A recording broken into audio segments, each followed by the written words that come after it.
Quote, "You can always get more money, but you can't get more time. When you spend a day doing something, you have one less day to spend another way. In other words, spend your time wisely and get the best value for your time that you can." Quote. Jim Rohn was one of the most influential thinkers of our time and helped motivate and shape an entire generation of personal development worldwide, and was also the mentor of Tony Robbins. In this small booklet, My Philosophy for Successful Living, you will learn why philosophy is an important essence for self-development. Let's take a look on the takeaways. There are in total 6. Have the right philosophy, skill of communication, fundamentals, experiences and goal setting, measuring success, and the last one, 6 steps for leading an extraordinary life. Jim Rohn grew up on a farm in Idaho. At the age of 19, he quit school and joined the workforce. At age 25, he was working as a stock clerk for Sears. And one day he heard a bad sales pitch from a Girl Scout selling a $2 box of cookies. The problem was, he didn't have the $2 and told her that he already had all the Girl Scout cookies he could eat. Right after, he felt horrible, lying to this girl, and decided something had to change. In search for a mentor, he met a person called Earl Schoff. Since then, his life dramatically changed. He taught him, no matter who you are, if you bring value to the marketplace, you will be rewarded. This is how the marketplace works. So he began his self-education, and at the age of 31, he was a millionaire. The marketplace is basically a comprise of people. And the truth is, you will get paid for what you bring to the marketplace, and you get paid for what you become. For instance, companies like Apple, Samsung, Microsoft will always continue to improve their products every single year. In a similar way, you need to be your own product, which is the essence of personal development. As Jim Rohn said, quote, "Formal education gets you a job, but self-education is what makes you rich." Quote. Each individual's personal income is determined primarily by his or her philosophy. If you refine and change your philosophy, then everything around you, including your income, will change as well. To get started, change your philosophy. In this chapter, we will learn 4 philosophies. The first one, philosophy of governmental intervention. It's basically you could wait for the government to raise the minimum wage. However, you will never become a top earner if you are depending on that to happen. The second one is philosophy of demand, where you basically go to your employer and ask for a pay raise. Well, your employer might increase your earnings to 5 to 6% in the upcoming year, but will you really become a millionaire in the near future? The third one is philosophy of collective confrontation. You are not happy with your increase and band together with other workers and go on strike. The truth is, none of the 3 philosophies or approaches will help you achieving your end goal. Only one philosophy can make you rich, which is the 4th one, the philosophy of performance and productivity. With this philosophy, you do what is necessary to improve yourself and your capabilities. In other words, learn to do more and be more.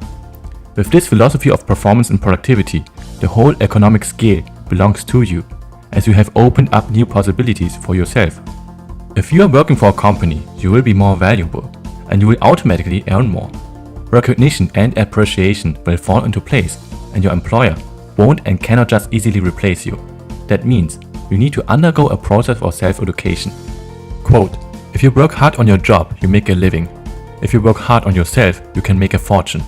Success is something that you attract by becoming an attractive person." Quote. The philosophy of performance and productivity isn't just focusing on yourself, it's about helping others. Find a way to serve many people. As Zig Ziglar said, quote, "You can get everything in life you want if you will just help enough other people get what they want." Quote. Invest in yourself, invest in your own self-education, and then take that knowledge and use it to help others get what they want. The next takeaway is learn the skill of communication. If you watch some of Jim Rohn's presentations, after a minute or so, you will notice that he is a communication expert on this field. As a skilled communicator, you will be able to communicate your own needs and motivate your employees. To become a skilled communicator, you can achieve it through training, teaching, and inspiring. Inspiring means helping people envision being better than they currently are. Imagine you have a coworker who struggles to speak in front of a team meeting. Years ago, you were in the same situation, but during the years, you learned and practiced a lot to become a skilled communicator. The question here is, are you willing to help your coworker on how to overcome the obstacles to become a skillful communicator? Jim Rohn said, quote, "Be so busy giving others recognition that you don't really need it for yourself, and you will be paid back many-fold for your efforts." Quote. In other words, do good things for others without expecting something in return. The next takeaway is fundamentals. It is all about your philosophy and your approach. One of the best concepts that made Jim Rohn wealthy is profits are better than wages. And this doesn't mean that you can't have both.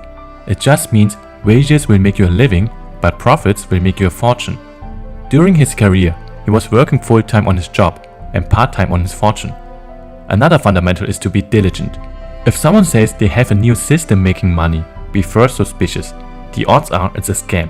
Think before you act. You need a personal guidance system of things that you will and will not do, people you will associate with and that you will not associate with. Danger and opportunity usually walk side by side.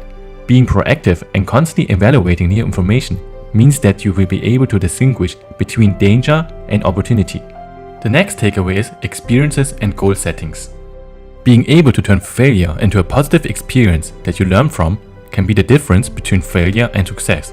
Learn from your own experiences is critical in refining and strengthening your own personal philosophy, and it is also vital that you learn from other people's experiences as well. In other words, take time to recognize the experiences, successes and failures of others can help you achieve what you want in life. Goal setting is very critical. Take time to sit down and write out your goals. Below are some important questions. What do you want for yourself?